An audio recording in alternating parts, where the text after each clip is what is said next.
जय हिंद स्टूडेंट, स्वागत है आप सभी का मेयर गर्ल्स क्लासेस में। आज हम बात करने वाले हैं लाइट की। लाइट के हिस्टोरिकल कुछ इवेंट्स हैं जो आपको पता होने चाहिए। इंटरेस्टिंग इवेंट्स है, इसलिए आपको पता होने चाहिए। अगर हम लाइट की बात करते हैं तो सबसे पहले किसी ने तो लाइट के बारे में सोचा ही होगा। ये हमारे मन में क्वेश्चन आते हैं, ठीक है। तो जाहिर सी बात है, सोचा बहुत लोगों ने था। एक भाई इडोल्फस साहब आए, उन्होंने क्या कहा कि भगवान ने हमारे आंखों में ज्योति जला कर रखी है। सोचिए, तो वहाँ पे क्वेश्चन जनरेट होना स्टार्ट हो गया। जब कोई एक स्टेटमेंट कोई दे देता है ना भाई, तो उसके बाद से क्वेश्चन स्टार्ट होना हो जाते हैं। स्टार्ट हुए क्वेश्चन में क्वेश्चन पहला आया कि अगर भगवान ने हमारे आंखों में ज्योति जला के रखी है तो हमें रात में भी दिखना चाहिए।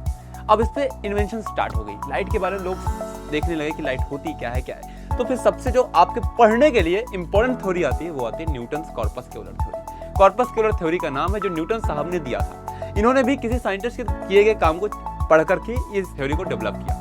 इस थ्योरी के अकॉर्डिंग ये कहा गया कि लाइट आपकी पार्टिकल नेचर की होती है और कॉर्पस्क्यूल जो पूरे ब्रह्मांड में फैले हुए छोटे छोटे पार्टिकल्स होते हैं, लाइट उनसे टकराते हुए एनर्जी के रूप में अर्थ तक आती है। और ये बात थी 1675 के आसपास। सेम टाइम पे हाइगन साहब आए जिन्होंने वेव नेचर ऑफ लाइट के बारे में बताया। पहले तो इनकी बातों को नकारा गया, फिर बाद में इनकी बातों को मानते हुए फिर बाद में आप लोग पढ़ते हो ना वेव ऑप्टिक्स में, हाइगन्स प्रिंसिपल क्लास 12 में आप लोग पढ़ोगे, ठीक है। तो वहाँ पे हाइगन साहब के द्वारा वेव थ्योरी आई और न्यूटन साहब के द्वारा आपकी पार्टिकल थ्योरी।